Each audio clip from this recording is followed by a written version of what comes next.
రాష్ట్రంలో ప్రస్తుతం నెలకొన్న కరువుకు కారణం ఎవరు?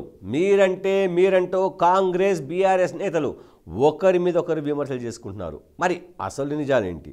కాంగ్రెస్ పార్టీకి అధికారంలోకి వచ్చి 4 నెలలు కూడా కాలేదు. అయితే కృష్ణా గోదావరి నదులతో పాటు భూగర్భ జలాలు అడుగంటిపోతున్నాయి. దీంతో సాగునీటి కోసం ఇబ్బందులు మొదలయ్యాయి. రైతులు పంటను కాపాడుకోవడానికి తీవ్ర ఇబ్బందులు పడుతున్నారు. ఇప్పటికే చాలా ప్రాంతాల్లో పంటలు ఎండిపోయాయి. ముఖ్యంగా ఓవైపు జలాలు అడగడంతో పాటు మార్చిలోనే ఎండలు మండిపోతుండడంతో పరిస్థితి మరింత దారుణంగా తయారైంది. ఈ పరిస్థితిని ప్రభుత్వ తప్పిదంగా చిత్రించేందుకు బీఆర్ఎస్ నేతలు ప్రయత్నిస్తున్నారనే ఆరోపణలున్నాయి. నిజానికి వర్షాకాలం జూన్లో మొదలై సెప్టెంబర్లో ముగుస్తుంది. ఆ తర్వాత కొద్దిపాటి వర్షాలు కురుస్తాయి. కానీ గతేడాది రాష్ట్రంలో సరైన వర్షాలు కురవకపోవడంతో జలాశయాలు నిండలేదు.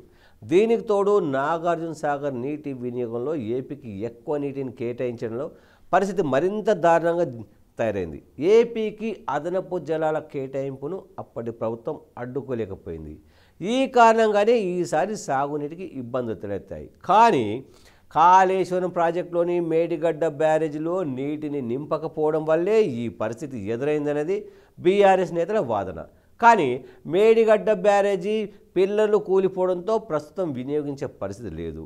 గత వర్షాకాలంలో సరైన వర్షాలు లేకపోవడం వల్లే ఈ పరిస్థితి ఎదురైందనే విషయాన్ని బీఆర్ఎస్ నేతలు దాచి తప్పుడు ప్రచారం చేస్తూ పార్లమెంట్ ఎన్నికల్లో ప్రభుత్వాన్ని బద్నాం చేయడానికి కుట్ర పన్నారనే కాంగ్రెస్ నేతల మాటలు నిజమే అనక తప్పదు. సో మరి ప్రజలు దీన్ని ఏ రకంగా అర్థం చేసుకుంటారు, ఎన్నికల్లో ఏ రకంగా తీర్పిస్తారు అనేది ఎదురు చూడాల్సి ఉంటుంది.